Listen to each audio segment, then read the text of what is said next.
네, 마감 직전 스퍼트로 전략을 세워보는 시간인데요. 그 전에 오후장 투자 뉴스부터 확인해 보겠습니다. 일단 전반적으로 조선과 철강 업황에 힘을 실어주는 뉴스들이 오늘 오전부터 오후를 통틀어서 많이 나왔습니다. 안덕근 산업장관이 지금 속보가 나왔는데 한미 민감 국가 문제를 조속하게 해결해야 한다라고 미국과의 동맹과 협력을 다시 한번 요청하는 기사가 떴는데요. 2시쯤에 이 소식이 나오고 나서 에너지 관련주들이 급등하기 시작했습니다. 여기서 어떤 것을 같이 협력하자라고 이야기가 나왔냐면 LNG 그리고 이 소형 모듈 원자로인 SMR 그리고 전력 쪽으로의 협력을 요청했기 때문입니다. 자, 그런 가운데 대만이 알래스카 LNG 프로젝트에 직접 참여하기로 결정이 났다라는 소식이 전해졌고요. 이제 그 다음 타깃은 일본과 한국이다라는 표현도 덧붙여졌습니다. 다음 주에 알래스카 주지사가 한국을 방한하기 때문에 그에 관련해서 추가적인 모멘텀이 살아날지도 기대가 되고 있고요. 또 미국에서 LNG 파이프라인 규제 해제를 하겠다라고 발표했습니다. 규제, 이 정책에 관련된 부분들 지금 철강 압박 굉장히 많이 받고 있는데 이쪽으로 철강 관세 면제 논의도 나오고 있는 마당에 파이프라인 규제 해제한다라는 이야기도 함께 오전장에 덧붙여지면서 오늘 철강주 그리고 조선주가 오후장에는 조금 반등하는 흐름이 연출되었습니다. 철강주부터 먼저 확인을 해보면요.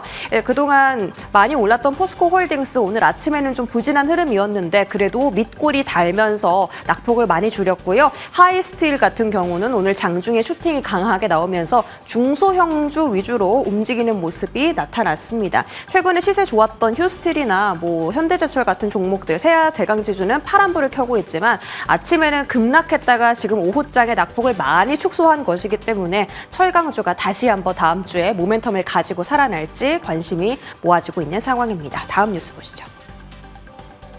자, 다음은 뱅크 오브 아메리카가 한화 에어로스페이스의 목표 주가를 82만 원으로 상향 조정했다라는 소식입니다. 오늘 3조 원 넘는 대규모 유상증자를 발표했는데 유럽의 재무장 기회를 얻으려면 해외 현지화가 필요하다. 이 유상증자 자금을 가지고 투자도 하고 합작 법인도 만들고 M&A도 하기 위한 목적이기 때문에 한화 에어로스페이스는 오히려 조정 시에 매수 관점으로 접근하는 것이 맞다라는 분석을 내놓았습니다. 한화 에어로스페이스 오늘 마이너스 13% 떨어지고 있긴 하지만 지금 외국인이 삼전, 하이닉스 다음으로 가장 많이 사는 종목이 바로 한화 에어로입니다. 다음 주에 시세 복구가 가능할지 주목해 보시고요. 또 이건 오후장에 나온 속보인데요. 뉴진스 멤버들 투자 활동 금지해야 된다는 법원의 그 결정이 나면서 하이브의 주가가 장중 급등하는 모습도 나타났습니다. 엔터주 안에서 오늘은 SM이 가장 큰 폭의 상승세를 보여주고 있는데요. 중국 수의 1등인 SM 다음을 하이브가 따라잡을 수 있을지도 흐름 체크해 보시기 바랍니다. 자, 그리고 저희가 지난주부터 이번 주 초반부터 실적주에 대한 이야기를 많이 전해드렸어요. 오리온, LG화학, LG전자 그 실적 호조가 기대된다 언급해 드렸는데 SAMG 엔터, 쌈지 엔터와 두산 에너빌리티도 실적에 대한 이야기가 긍정적으로 나와서 오늘 들고 와봤습니다. 일단 먼저 쌈지 엔터의 일봉 흐름부터 한번 볼까요? 티니핑을 앞세워서 실적 개선이 가시화되고 있다라는 소식이 전해졌는데 2월 말 2만 원대부터 현재까지 3만 원대, 만 원가량 주가가 상승한 모습이고요. 오늘 장중에도 6% 넘는 급등세 확인하면서 실적에 대한 기대감이 점점 주가에 더 크게 반영되기 시작했습니다. 다음은 두산 에너빌리티고요. 물론 안덕근 산업부 장관이 그 한미 국가 문제를 해결해야 한다라고 언급하기도 했지만 두산 에너빌리티 자체도 실적 개선에 대한 이야기가 나왔기 때문에 이제는 좀 한 달 동안 횡보세를 끝마치고 다시 한번 전고점 돌파를 할 수 있을지 귀추가 주목되는 구간입니다. 지금 2월 말부터 3월 말까지 계속 횡보했거든요. 29,000원대 뚫어줄 수 있을지 지켜보시죠. 다음 뉴스 넘어갑니다. 반도체 이야기고요. 일단 최근 들어 메모리 업황 턴어라운드 이야기가 나온 것이 낸드 가격 상승 그리고 디램 가격 상승입니다. 그런데 오늘 나온 지표에 따르면 디램의 모든 현물 가격, 모든 이 제품 가격이 상승하고 있다라는 것이 숫자로 찍히기 시작했습니다. 안 그래도 마이크론 호실적 발표한 가운데 반도체 투자 심리 살아나고 있죠. 이러한 디램 가격 상승이 또 긍정적인 분위기를 오후장에도 불어 넣어줬고요. SK 하이닉스가 체코 산업부 장관과 반도체 투자 관련 관련해서 비밀 회동을 가졌다라는 소식도 단독으로 보도되기도 했습니다. 반도체주 시세 한번 체크하시죠. 삼성전자에 대한 외국인 러브콜은 오늘도 계속되고 있고요. 특히 그 엔비디아가 공개한 소캠과 관련해서 TLB가 20% 안팎의 급등세를 보여주고 있습니다. 저스템 오랜만에 상승하고요. ALT나 하나, 마이크론 같은 장비주들, FNS테크, EUV 쪽이죠. 7% 급등이고요. 주성 엔지니어링도 52주 신고가 터치한 구간입니다. 조금 더 큰 폭의 상승을 보여줄 수 있을지 반도체는 투자 접근 오후장 이슈들을 살펴봤을 때 어떻게 세워가야 하는지 잠시 뒤 마감 스포트 시간에서 확인하시죠. 마지막 뉴스는 그 휴머노이드 로봇 소식인데요. 일론 머스크가 휴머노이드 로봇 옵티머스 시생산 진입했다라고 소식을 밝혔습니다. 우리가 생각한 옵티머스의 생산 일정은 2028년도였는데 지금부터 시생산 진입한다면 상용화가 조금 더 빨라질 수 있겠다라고 또 시장을 생각해 볼 수가 있겠죠. 자, 그런 가운데 디아이스는 안 그래도 그 테슬라의 부품 공급사인데요. 옵티머스 로봇에 있어서도 핵심 부품사로서 역할을 하고 있습니다.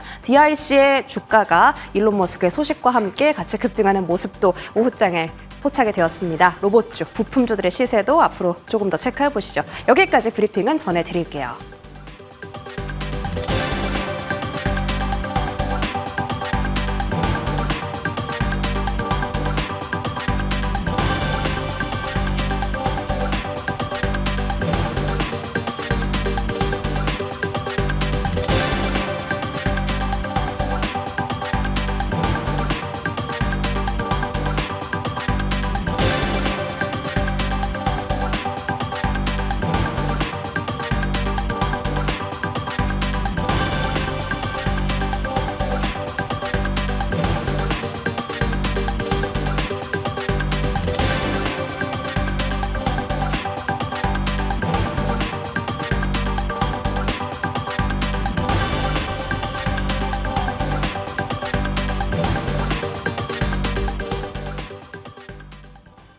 네, 마감 스포트 두 분과 함께 달려보겠습니다. 퍼스트 프라임 리서치 이동근 대표, 원이용 컨설팅 윤혜림 대표 함께합니다. 어서 오십시오. 네, 반갑습니다.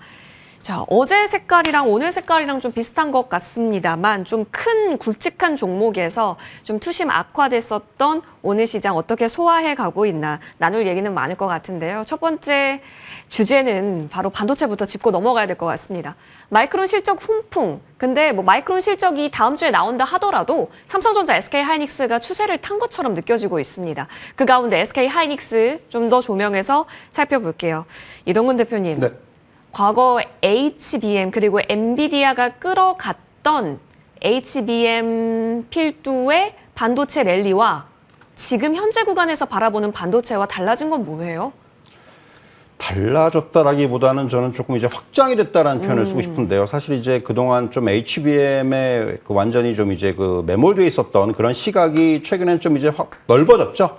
그러니까 최근에 이제 부각되고 있는 부분 역시 이제 레거시 쪽에서의 어떤 반등, 뭐 디램 가격의 반등이라든가 또는 이제 낸드 플래시 가격도 이제 또 상승을 하고 있고 이런 흐름들이 아무래도 시장 전반에 이제 긍정적으로 작용을 하고 있고 그동안 사실은 조금 HBM부터 해가지고 뭐 액침 냉각이라든가 유리기판이라든가 조금 이제 세부 섹터 쪽에서 좀 집중이 되었던 그런 어떤 상승의 흐름들이 이제는 좀 이제 광범위하게 펼쳐지고 있다. 특히 이제 레거시 쪽에서의 어떤 장비주라든가 또는 뭐 후공정 관련주, 전공정 관련주 이런 쪽에서 그리고 이제 뭐 소재 관련주까지도 네. 최근에는 좀 이제 부각이 되고 있다라는 점이 아무래도 좀 달라진 측면이라고 말씀드릴 수가 있을 것 같고요. 결국 특히 오늘 같은 경우는 뭐 SK하이닉스의 흐름도 나쁘지 않고요. 네. 최근엔 사실은 삼성전자가 조금 더 흐름이 좋았죠. 그러니까 뭐 이거는 이제 삼성전자가 그만큼 부각이 되지 못하고 있다가 어떻게 보면 이제 최근에 바닥을 찍은 상황에서 뭔가 이제 외국인들의 강력한 매수세가 유입이 되면서 삼성전자 쪽으로의 어떤 조금의 어떤 그 우위 현상이 나타났는데 오늘은 또 이제 SK하이닉스도 굉장히 견조한 모습을 보이고 있고요. 무엇보다도 이제 SK하이닉스 같은 경우는 역시 그 세계 최초로 HBM 이제 4 관련해서 이제 샘플을 공급을 했다라는 부분, 결국 이제 하반기에는 양산까지 될 것이다. 네. 뭐 이런 얘기들이 좀 나오면서 특히 이제 AI 메모리 시장에서의 우위를 계속해서 이어나갈 것이다라는 그런 긍정적인 그런 어떤 전망들이 좀 이제 아무래도 호재로 작용하는 측면이 있는 것으로 보여지고요. 또 그리고 최근에 이제 사업 보고서에서 저는 좀 주목을 했던 부분은 그거예요. 이제 8개 정도의 핵심 과제를 선정을 했는데 그중에 6개가 AI 관련이었습니다. 무슨 얘기냐면 이제 AI 쪽에 아무래도 이제 좀 집중을 하겠다. 특히 이제 뭐 온디바이스 AI라든가 이런 쪽에서의 경쟁력을 강화하겠다. 뭐 이런 쪽의 어떤 사업 방향성을 지금 설정해 놓고 있기 때문에 결국 SK하이닉스에 대해서는 뭐 저희가 계속해서 뭐 20만 원 밑에서의 어떤 강력한 매수를 얘기를 했었는데 이제 20만 원 위로 올라왔지 않습니까? 그쵸. 어쨌든 간에 지금 자리에서도 계속해서 저는 긍정적인 뷰를 유지할 필요가 있다. 이런 말씀 드릴 수가 있을 것 같습니다. 네, 여전히 좀 업사이드를 바라볼 수 있겠습니다. 그렇다면 확실히 확산이 됐다라고 아까 키워드를 조금 추출해 주셨는데요. 윤 대표님, 그럼 진짜 대형주도 괜찮고 소부장도 다 괜찮은 건가? 그럼 대형주가 더 가줘야 할 텐데 모건 스탠리에서 제시했던 목표 주가 SK하이닉스보다 삼성전자가 더 높았었던 것 같거든요. 현재가 대비해서는. 그렇다면 지금 SK하이닉스는 끊어내야 되는 거예요? 아니면 오히려 비중 확대도 괜찮다고 보세요? 뭐 지금 삼성전자가 다시 주목을 받는다라고 해서 지금 SK하이닉스가 뭐 뒤쳐주는 부분이 전혀 없기 때문에 뭐 끊어낸다 이렇게 보기도 어렵겠죠. 그래서 일단은 지금 이제 수급 자체가 뭐 코스피 대형주 위주의 지금 수급 장세이기 때문에 삼성전자도 단기간에 굉장히 큰 폭으로 네. 상승을 했고 이제 삼성전자가 이렇게 달리다 보니 SK하이닉스는 조금 숨고르기를 하면서 달려가고 있죠. 그래서 오늘 같은 경우도 사실 이제 마이크론이 실적이 잘 나오면서 주가 상승이 이루어졌기 때문에 우리가 마이크론 차트랑 SK하이닉스 차트를 보시면 항상 비슷합니다. 그래서 오늘 하이닉스도 굉장히 가겠는데 라고 했는데 제가 생각했던 것보다는 이제 단기 고점인 22만 원을 결국 뚫지를 못하고 지금 윗꼬리에서 약간 좀 이제 아래로 마감하는 모습을 보이고 있더라고요. 그래서 일단 지금 대형주 장세이고 이제 어쨌든 이렇게 대형주 장세가 이루어졌기 때문에 코스피 상승을 이뤄내고 있습니다. 그런데 이제 우리가 뭐 공매도도 재개가 될 거고요. 그래서 저는 이제 조금 조심할 필요가 있겠다라고 생각을 하는 게 어쨌든 우리가 이제 삼성전자랑 SK하이닉스는 결국 지수 플레이다 보니까 지수가 조금 이제 조정이 올 때가 됐다라고 느껴지는 게 또 오늘 아침에 환율을 체크했더니 다시 또 환율이 반등하는 모습을 보여주고 있습니다. 그런데 다행인 건 오늘 외국인이 나가지 않았죠. 네. 그런데 또 다음 주가 되면 어떻게 될지 모른다는 거죠. 오늘 안 나간 게 오히려 이 환율 이제 이 상승하는 효과가 다시 다음 주에 나올 수 있고 결국 이렇게 됐을 때 또 삼성전자랑 SK하이닉스에서 이제 잘 나가다가 한번 또 차익 실현이 나올 수 있고 또 조정이 나올 수도 있다 이렇게 보여주고 있습니다. 그래서 다시 한번 정리를 해보자면 우선 지금 대형주 장세이기 때문에 이제 대형주에서 조금 조정이 나오면 오히려 반도체 소부장단 중소형주로 이어갈 수도 있고 사실 지금 뭐 소부장 안에서도 계속 이제 왔다 갔다를 하고 있는데 주가의 위치가 그렇게 나쁘지 않습니다. 우리가 부담스럽지 않은 위치들이기 때문에 일단 반도체는 조정이 나올 수 있다. 그리고 이제 삼성전자가 그럼 결국엔 이제 다시 한번 7만 전자를 가나요? 뭐 SK하이닉스 직전 최고가 가나요? 이런 얘기를 많이 하는데 가겠죠. 그런데 저는 이 기세가 계속해서 이어져서 상반기에 가겠다라고 하기보다는 왜냐하면 우리가 알고 있어요. 1분기 실적 자체는 조금 하회할 것이다. 그래서 전반적으로 반도체의 그 엄청난 꽃이 피는 계절은 결국 하반기다라고 보고 있기 때문에 결국 다시 한번 또 조정은 나올 거다. 그래서 반도체는 지금 따라붙기보다는 다시 한번 조정을 노리셔라라고 말씀드리고 싶습니다. 적극적으로 들러붙기에는 오히려 하반기가 더 매력적일 수 있다는 포인트 짚어주셨습니다. 지금은 보유하신 분들은 트레이딩적 관점으로 그럼 봐야 되겠고 일부 물량은 끊어내기도 필요할 수 있겠다로 SK하이닉스 정리하겠습니다. 자, 여기에 대해서 또 반도체로 다음 주제 넘어가 보고자 하는데요. 바로 하나마이크론입니다. 첨단 패키징으로 쏠린 관심. 그러니까요. 근데 이 하나마이크론의 고객사가 SK하이닉스이기도 하고 삼성전자이기도 하기 때문에 오늘 좀 다시 움직임이 나오고 있긴 합니다. 너무 오랜만에 이 다뤄보는 종목인 것 같습니다. 이동근 대표님. 네. 사실상 지금 키워드가 확산되었고 너무 많습니다만 이런 패키징이 과거에 기량을 많이 보여줬었잖아요. 지금 구간에서 이 정도 붙은 거래량과 수급 어떨까요? 작년 이제 실적을 보면 매출이 1조 원을 돌파했어요. 역대 최대 실적을 기록을 했고요. 영업이익도 이제 전년 동기 대비해서 한 85% 정도 증가를 했는데 결국 뭘 얘기해 주는 거냐면은 지금 화면에도 나오고 있습니다는 첨단 패키징과 관련된 그러니까 HBM 같은 AI 칩의 수요 증가가 나타나면서 하나마이크론이라는 이런 부류의 회사들이 굉장히 좀 수혜를 보고 있다 이렇게 좀 말씀드릴 수가 있을 것 같고요. 사실 지금 하나마이크론 회사는 우리나라 1위의 그 반도체 후공정 업체입니다. 우리가 이제 오사트라는 표현을 쓰는데 결국 최근에 이제 이런 여러 개의 칩을 하나의 패키지로 이제 제조를 해서 칩 성능을 향상하고 또 비용을 절감하는 이런 어떤 첨단 패키징이 일단 그 반도체 미세화의 대안으로 구상이 되고 있어요. 반도체 미세화가 지금 굉장히 점점 이제 그 미세화가 되다 보니까 어느 정도 이제 한계에 왔어요. 그러다 보니까 이제 뭔가 대안을 찾는 것이 이제 반도체 패키징 쪽에서의 대안을 찾는 거죠. 첨단 패키징 쪽에서 대안을 찾고 있는 거고, 사실 기존 칩에서 필요한 각각의 기능을 분리해서 파운드리에서 제조한 작은 면적의 칩 조각, 이걸 칩넷이라고 그러는데, 이걸 후용공정 기술로 하나의 패키지로 이제 제작하는, 이게 이제 SIC라고 그래요. 시스템 패키지라고 그러는데, 결국 이러한 기술들을 하나 마이크론이 가지고 있다는 얘기고요. 결국 이런 쪽의 비중이 좀 더 높아진다는 얘기입니다.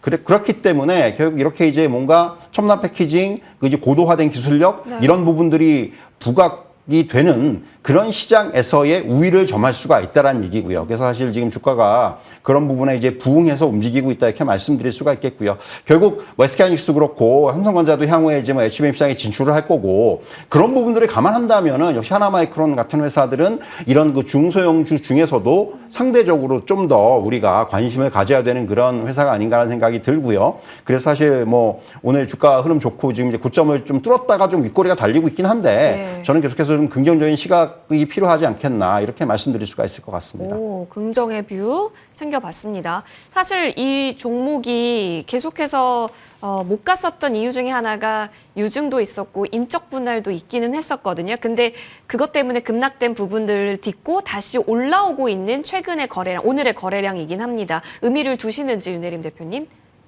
일단 뭐 너무 바닥이죠, 지금. 네네. 너무 바닥에서 오랜만에 거래량이 나왔습니다. 그래서 오늘 보니까 주봉상으로 봤을 때 이제 241선 터치를 했기 때문에 지금 이제 반도체의 전반적인 훈풍이 계속 이루어진다면 그럼 충분히 다시 한번 상승할 수 있다, 이렇게 보여지고 있고요. 그래서 지금 결국엔 뭐 반도체 흐름이 다 좋지만 여기서 조정이 나올 수 있지만 이 바닥에서 상승이 나온 이런 소부장 종목들은 우리가 접근하기엔 오히려 부담스럽지 않다. 뭐 여기서 만약에 삼성전자랑 하이닉스가 지금 조정이 나오면 약간 단기 고점에서 이제 조정이 나오기 때문에 또 뭔가 크게 물리는 이런 느낌을 받을 수가 있지만, 이런 소부장 종목들은 지금 바닥에서 물려도 제가 앞서서 말씀드렸다시피 이제 반도체의 정말 이 섹터의 봄은 결국 하반기를 보고 있기 때문에 뭐 다시 한번 접근할 수 있는 그런 것들이 너무 많아서 지금 이러한 위치 상태에서 접근을 하는 건 부담스럽지 않다, 긍정적이다로 정리해드리고 싶습니다.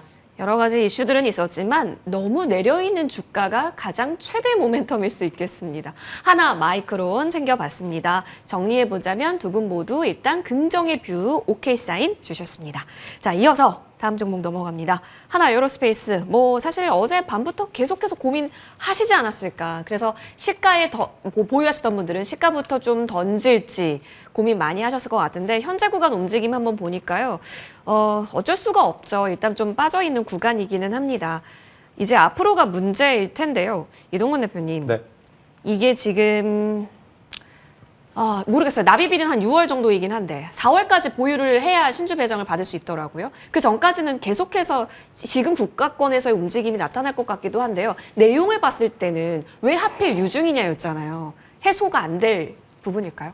뭐 해소가 안 된다는 표현보다는 사실은 지금 여러 가지로 조금 그 뭐랄까 안타까운 부분들이 있는 거죠. 네네. 쉽게 말하면 이제 주가적인 측면에서 왜, 그러니까 앵커께서 말씀하신 대로 왜 하필 유정이냐, 네. 예, 이거죠. 이거 또 규모는 왜 이렇게 크냐, 이런 것들이에요. 그러니까 뭔가 규모를 줄일 수 있는 방법도 있었을 것이고, 뭔가 지금 이 향후에 어떤 이익 관련된 경로를 봤을 때는 이렇게 큰 규모의 유증까지 할 필요가 있었느냐라는 우리가 또 이제 불만이 좀 나올 수도 있는 부분이고, 결국은 어떤 기업의 성장성이라는 측면이라든가 또는 이제 방산의 빅사이클이라는 부분이라든가 이런 부분에 있어서 어떤 전략적인 측면에서는 우리가 뭐 충분히 뭔지 알아요. 목적이 뭔지는 알아요. 하지만은 그 방법론적인 부분에서는 상당히 좀 시장의 어떤 기대라든가 이런 부분들에서는 좀 반하는 그러한 어떤 그 결정이 나온 것이 아닌가라는 좀 생각이 들고요.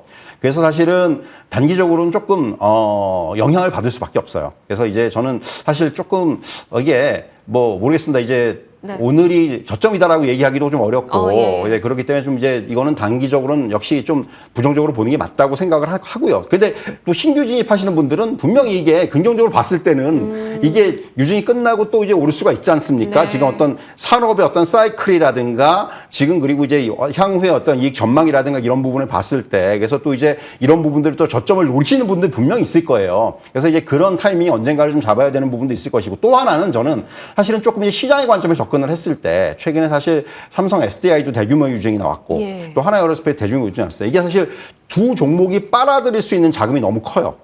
거의 합쳐서 한 6조 가까이 되거든요. 이 부분이 무슨 얘기냐면은 지금 시장의 유동성에 어떤 그 영향을 줄 수가 있어요. 예. 사실 시장의 유동성이라는 건 제한이 돼 있는데 예. 이런 유상증자가 결국 이런 그 시장의 유동성을 좀 이제 흡수하는 그런 측면이면 시장의 유동성의 측면 상당히 부정적으로 작용할 수가 있다라는 거. 사실 과거에도 아마 여러분들 어떤 대형 IPO가 나왔을 때 이거를 시장이 좀 이제 부정적으로 받아들인 경우들이 많았어요. 이제 자금 다 가져가는 거 아니냐 이런 식의 어떤 반응이 나왔던 적이 있기 때문에 저는 시장의 관점에서 봤을 때도 조금은 이게 좀 부정적인 시그널이 될 수가 있다라는 부분. 그래서 사실은 뭐 오늘 이 부분은 네. 일단 저는 조금은 부정적인 이슈가 좀 크다 이렇게 좀 정리해 드릴 수가 있을 것 같습니다. 대표님 다시 질문 드려볼게요. 네. 다른 방산주, 다른 조선주들 또 보유하신 분들은 이 하나 에어로스페이스발 유증 때문에 차익할 거 차익하고 정리를 해야 되는 게 맞다고 보십니까? 예, 결국 까마귀 날자 배 떨어진다는 격인데 무슨 얘기냐면 지금 사실 방산이라든가 조선 같은 경우가 어느 정도 주가가 너무 많이 올라 있는 상황이었고 아시겠지만은 그리고 이제 여기서 뭔가 지금 최근에 여러 가지 밸류에이션이라든가 이런 이슈들 조금은 이제 노이즈들이 발생을 했었어요. 그리고 이제 개별 악재들도 조금씩 이제 등장을 하고 있는 상황이고 그런 상황에서 이제 뭔가 이런 부분들이 투자 심리적인 측면에서는 상당히 부정적으로 작용할 수가 있다는 거예요. 단순히 개별 종목뿐만이 아니라 산업적인 관점에서도 투자 심리에 영향을 줄 수가 있고 여기에 이제 또 하나 우리가 조금 그 유념해야 되는 부분 역시 3월 말에 공매도입니다. 공매도 네. 재개. 어제 이제 그런 얘기들이 뭐 여러 가지 나왔지 않습니까? 그렇기 때문에 그런 부분들까지도 우리가 좀 이제 고려해야 되는 시점이기 때문에 저는 그런 부분들을 좀 복합적으로 생각을 해야 된다고 생각을 해요. 그래서 이제 좀 어느 정도 비중이 높으시거나 또 수익이 나셨을 거예요, 아마도. 워낙 주가가 많이 올랐기 때문에. 그래서 사실은 저는 일부라도 물량을 좀 줄이는 것도 지금 어떤 이런 리스크를 대비하는 하나의 전략이 될 수 있다. 이런 말씀 드릴 수가 있겠습니다. 알겠습니다. 일단 조심해서 나쁠 건 없다라는 취지로 언급을 주셨는데 고민되게 하네요. 왜냐하면 현대로템은 또 제 갈 길 가는 것 같아요. 여러분 현명한 판단 잘 내려보셔야겠습니다. 그렇다면 하나 에어로스페이스 다시 돌아와서요. 윤 대표님. 오늘 수급이 좀 이상해요. 외국인이랑 저희가 외국계를 같이 합해서 머니투데이 방송에서 외국인 수급 집중 도와드리고 있는데 담던데요. 그죠. 이제 담고 우리가 외국계 리포트도 결국에는 이제 뭐 지금이 조정이 기회다. 사실 근데 조정이라고 말하기에는 오늘 하루죠. 그래서 일단 우리가 자꾸 금요일에 왜 자꾸 유상증자 얘기가 이렇게 나온지 모르겠는데 네. 그래도 다행인 건 하나 에어로스페이스 방산 같은 경우는 지금 이제 실적도 꺾이지 않았고 숫자가 계속 찍히고 있습니다. 그래서 이제 우리가 두 가지 측면으로 좀 계획을 세워봐야 될 것 같아요. 일단 오늘만 놓고 봤을 때는 일단 이 62만 원 선을 지지할 것이냐 일단 이게 관건 포인트가 될 것 같고요. 그리고 이제 기존 보유자분들 수익 보신 분들은 어느 정도 정리할 때는 됐다. 왜냐면 78만 1,000원 최고가를 찍었을 때 이제 하나 에어로스페이스 이러다가 100만 원 가는 거 아니냐? 사실 이게 우리 개인 투자자들이 말하는 엄청난 고점 시그널이었던 거죠. 이거에 맞게 지금 유상증자 얘기가 나왔고 그래서 일단은 보유하고 있으신 분들은 반 이상은 저도 좀 익절을 하셔라. 그리고 반은 끌고 가셔라. 왜? 지금 사업이 잘 되는 성장성이 있는 회사에서 이렇게 유상증자를 한다는 거는 또 이제 한 단계 퀀텀업 하는 시점이 될 것입니다. 장기적으로 봤을 때는 단 이미 오를 만큼 올랐고 그리고 지금 보니까 어쨌든 단기간에 상승한 지금 뭐 방산주, 조선주 다 이렇게 차익 실현이 나오고 있기 때문에 이 정도가 됐을 때는 이제 시장의 분위기가 한 템포 바뀔 거다. 그럼 이 수급들이 어디로 갈 거냐를 우리가 이제 다음 주부터 캐치를 해야 되는 부분이겠죠. 그래서 좀 이렇게 정리를 하시면 될 것 같고 그런데 이제 앵커님께서 말씀해 주셨던 것처럼 오늘 외국인이 삽니다. 그러고 보니까 이제 개인들, 없는 개인들은 특히나 이거 지금 그럼 저점 시그널 아니야? 라고 들어갈 수 있겠지만 저는 이제 여기서 소위 말해서 이제 약간 천하제일 단타대회가 나올 수도 있겠구나. 왜냐면 지금 개파락을 한 상태에서 이제 그 이후에서 계속 단타가 나올 수 있으니 저는 보유자의 영역이라고 생각을 합니다. 하지만 그럼에도 또 긍정적인 모멘텀이 오늘 아침에 대비했을 땐 지금 방산주버, 하나 에어로스페이스, 현대 로템, 한국항공우주 그리고 LIG, 넥스원까지 다 결국엔 음봉으로 갔다가 양봉을 전환을 네. 했죠. 좋은 시그널이긴 합니다만 우리가 좀 더 지켜볼 필요는 있다라고 정리해드리고 싶습니다. 알겠습니다. 자, 지금은 어쩔 수가 없는 천하제일 단타 대회처럼 단기 수급의 전쟁터가 펼쳐지고 있을 수 있다라는 점에서 두 분 의견 부정으로 정리하겠습니다. 자, 이어서 다음 종목으로 넘어갑니다. 이쪽도 저희가 할 말이 많죠. 알테오젠. HLB의 오늘 새벽에 받아들였던 불발이 과연 제약바이오 투심에게는 미끄러지게 할 수 있었는데 결국에는 다시 올라오는 쪽이 있느냐 이런 것도 되게 중요할 것 같아요. 근데 유한양행도 지금 낙폭을 보이고 있고요. 알테오젠은 좀 멈추나 싶었더니 결국 시가보다 더 밀려 있습니다. 제약바이오도 투심은 아직인 건가 싶네요. 일단은 우리 이동훈 대표님. 네. 이제 유럽 페아마켓가 26일부터 열리는데 26일에 탑라인이 또 공개가 된다고 하거든요. 알테오젠은 이 정도면 내용상으로는 괜찮지 않나 싶어요. 내용상으로 뭔가 문제될 게 있어요? 사실 기사가 그런 기사라기보다도 약간 오늘 아침에 오늘 이제 그런 기사가 났긴 났어요. 이제 네. 뭐냐면은 이제 시장에서 약간 루머가 돌았다는 얘기가 루머? 있었죠. 그러니까 무슨 얘기냐면은 그 키트루다 SC 임상 3상 결과를 두고 만약에 이제 이 SC가 피하 주사가 정맥 주사 대비해서 유효성 개선이 안 될 경우에 주가가 하락할 것이라는 예측이 시장에서 좀 돌았다라는 그런 기사가 좀 이제 나왔어요. 이게 주가에 좀 악영향을 줬다라는 거죠. 네. 사실 이제 아시겠지만 최근에 아스트라제네카의 자회사하고의 어떤 기술 이전 계약 체결이라든가 호재가 있음에도 불구하고 이런 어떤 루머의 영향력이 좀 작용을 했다. 그래서 이제 오늘 애널리스트가 이거는 좀 약간 근거 없는 코멘트니까 이런 거 퍼뜨리지 말아달라는 네. 얘기도 했고요. 사실 그렇기 때문에 사실은 이게 사실 이런 바이오 업종이 이런 사례들이 많지 않습니까? 예. 그렇기 때문에 사실 이런 부분들이 자꾸 좀 이제 주가가 휘둘리는 모습들이 나타난다라는 거예요. 결국 이제 팩트가 뭔지를 먼저 우리가 얘기를 해야 되는 상황이고요. 결국 그래서 이제 저는 사실 이렇게 뭔가 주가가 급락을 하고 그래서 이제 정말로 뭐가 있는 게 아니냐라고 얘기가 되겠지만은 결국 최근에 보면은 작년에 이제 매출 보면은 매출이라든가 영업이익이 이제 9년 만에 흑자 전환을 했단 말이에요. 그리고 이제 올해도 아마 흑자 기조로 좀 이제 이어갈 것이다라는 그런 전망들이 나오고 있기 때문에 다른 부분에 떠나가지고 그런 것들만 가지고라도 일단 이렇게 좀 급락이 나오는 부분은 저는 좀 이게 정상적인 주가 흐름이 아니다. 그렇기 때문에 지금 오히려 이런 주가 흐름에서는 또 매수 타이밍을 잡아보는 것도 저는 분명히 맞다고 생각을 하고요. 그러니까 결국 지금 아스트라제네카하고의 어떤 이런 기술 계약이라든가 네. 향후에도 또 이제 추가적인 기술 계약이 가능성들이 높아지고 있는 상황이기 때문에 이런 부분들이 향후에 또 어느 순간에 호재로 반영이 될 거예요. 결국 지금은 약간 그런 부분들을 좀 생각을 하면서 좀 대응할 필요가 있지 않겠는가. 저는 오히려 지금 자리에서 오히려 또 한 번의 매수 기회를 주는 것이 아닌가. 좀 이런 말씀도 좀 드릴 수가 있을 것 같습니다. 이럴 때 모두가 무서워할 때가 또 기회일 수 있는 가능성 제시해 주셨는데 여러분 어떠신가요? 윤 대표님 의견 들어보겠습니다. 대표님, 사실 제약바이오에서 가장 먼저 쳐다보게 되는 알테오젠, 제2의 알테오젠은 없을 것이다 라는 얘기까지 나오고 있는 알테오젠, 기회일까요?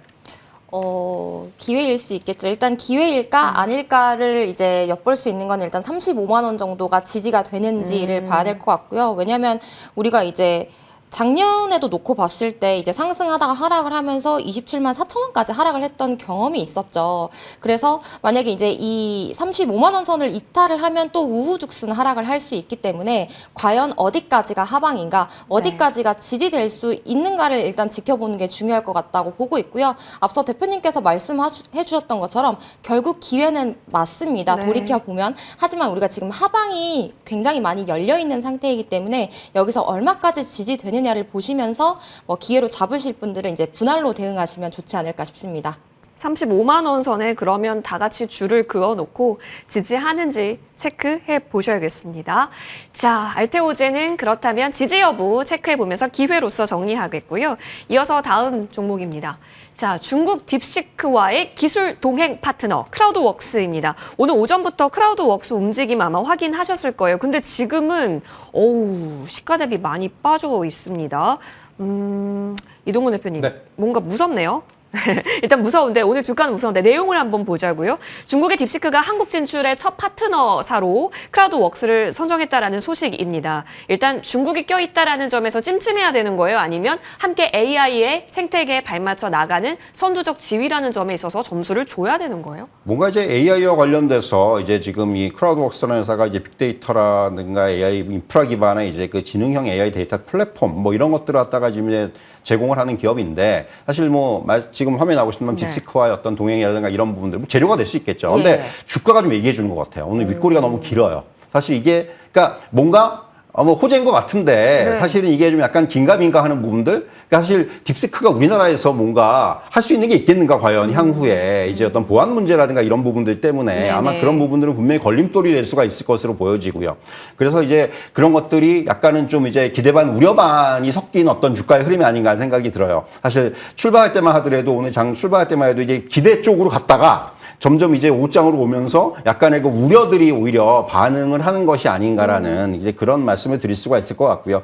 결국 뭐 이런 그 AI 모델이라든가 이런 것들을 구축하는 회사들이 상당히 많은데 역시 이제 이 크라우드웍스도 이제 그런 쪽의 회사라고 볼 수가 있을 것 같고 올해 이제 회사 측에서는 이제 흑자 전환을 목표로 하고 있거든요. 그러니까 실적적인 측면에서도 이제 그런 부분도 좀 향후에 체크해봐야 될 것 같고 무엇보다 이제 거래가 워낙 없던 회사고 오늘 거래가 터졌다는 거는 긍정적인데 다만 앞에서 말씀드린 대로 조금 이제 그 주가의 흐름은 그렇게 뭐 어떤 굉장히 긍정적이다라고 보기엔 좀 어려워요. 네. 그래서 사실은 저는 좀 지금은 약간 관망의 자리에 있어야 되는 것이 아닌가 이런 말씀을 좀 드릴 수가 있을 것 같습니다.